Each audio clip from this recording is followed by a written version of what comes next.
আসসালামু আলাইকুম বন্ধুরা, কেমন আছো? আশা করি সবাই ভালো আছো।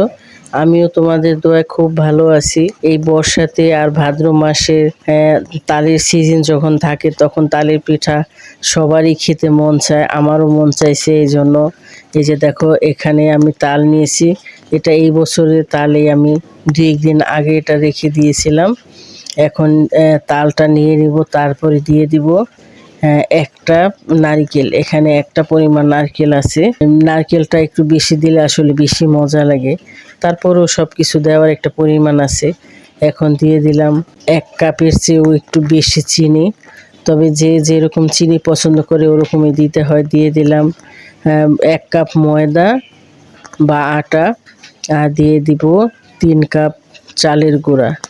এখন সব কিছু একসাথে দিয়ে তারপরে মিক্স করে নিতে হবে। আর দিয়ে দেব একটুখানি লবণ।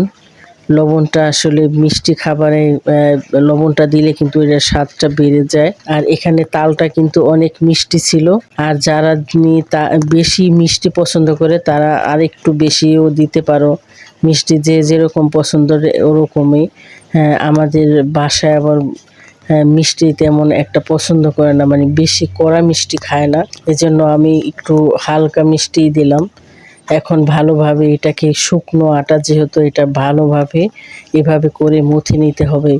বেশ কিছুক্ষণ সময় ধরে কিন্তু এটা মেখে নিতে হবে, তাহলে এটার গোলাটা খুব সফট হবে আর পিঠাটাও কিন্তু ভালোভাবে ফুলবে আর খেতেও ভালো লাগবে। আর এটা আটাটা মেখে কিন্তু আমি 1 থেকে 2 ঘন্টা পরে এটা বানাবো, তাহলে কিন্তু পিঠাটা সুন্দর হবে। এই যে দেখো, এইভাবে করে আমি সবগুলি পিঠা বানিয়ে নিব। ছোট ছোট করে দিতে পারো বা বড় বড় করে দিতে পারো, যার যেরকম ইচ্ছে।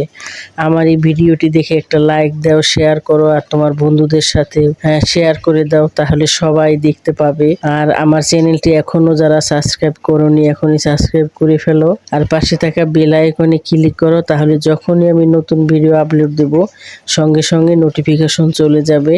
চাইলে তোমরা দেখে নিতে পারো, আর আমার জন্য দোয়া করো।